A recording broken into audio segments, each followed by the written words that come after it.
Today Telangana Karimnagar news updates.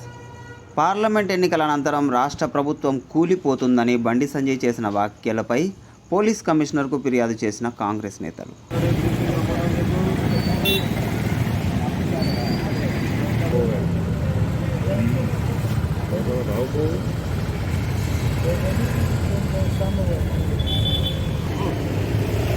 అందరికీ నమస్కారములు.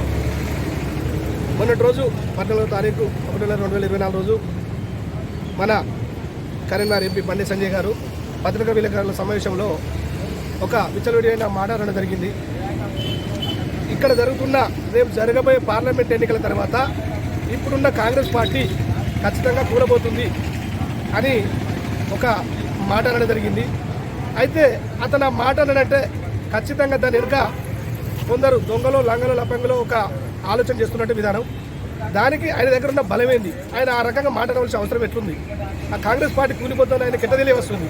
దానికి గాను ఈరోజు మేము కరీంనగర్లో సిపి గారికి రేపు జరగబోయే కుట్రలో భాగంగా మన బీజేపీ బండి సంజయ్ గారు మా కాంగ్రెస్ పార్టీ పడుతుంది అని తెలియపరిచారు. అతను దాన్ని ఎన్నుకున్న మర్మమేంది, ఆయన ఎన్నుకున్న విధానాల లంగలెవరు, ఎవరు ఏం చేయబోతున్నారు అనే దాన్ని ఎంక్వైరీ చేసి దాన్ని బట్టబయలు చేసి అట్లా అన్న వ్యక్తిపై చట్టపరంగా చర్య తీసుకోవాలని ఇవాళ సిపి గారికి మేము దరఖాస్తు ఇవ్వడం కూడా జరిగింది. దానిలో భాగంగా సిపి గారు ఈరోజు మాతో అన్నది ఖచ్చితంగా దీన్ని ఎంక్వైరీ చేస్తాం, విచారణ చేపట్టి ఎవరైతే దీని వెనుక దొంగలు ఉన్నారో, ఎవరైతే దీన్ని కూర్చోబడడానికి కారణమవుతారో వాళ్ళను ఖచ్చితంగా వారిపై చర్య తీసుకుంటామని సిపి గారు మాకు మాట ఇవ్వడం కూడా జరిగింది. ఏదేమైనప్పటికీ కూడా బండి సంజయ్ గారు ఒక సీనియర్ లీడర్ అని మేము అనుకుంటున్నాం. ఆ లీడర్ దగ్గర లక్ష్యాలు ఉంచుకోవాలి, కానీ పార్టీ కూల్చబడుతుందని అనడం సమంజసం కాదు.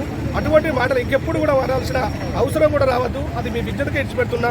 ఈ కాంచెలు ఇకనైనా రేపు జరగబోయే పరిణామాలలో ఏదైనా జరిగిందంటే మాత్రం బాధ్యత పూర్తి స్థాయిలో నువ్వే వహించాల్సిన అవసరం ఎంతైనా ఉంటుందని చెప్పుకుంటూ ఇక ఎప్పుడైనా ఎక్కడైనా ఇటువంటిది కూడా ఏ రోజు కూడా అన్నా కానీ ఖబర్దారుగా మా కాంగ్రెస్ పార్టీ నుంచి తెలియపరుస్తున్నాం. జర మంచిగా మెదులుకొని జాగ్రత్తగా ఉండండి. చేయబోయే కార్యక్రమంలో మంచితనంతో పాలుపంచుకుంటే మన ప్రజలకు సేవలు అందించడం వల్ల అవుతామని కోరుకుంటూ మీ పురుమల శ్రీనివాస్, కరీంనగర్ నియోజకవర్గ ఇన్ఛార్జ్ అసెంబ్లీ.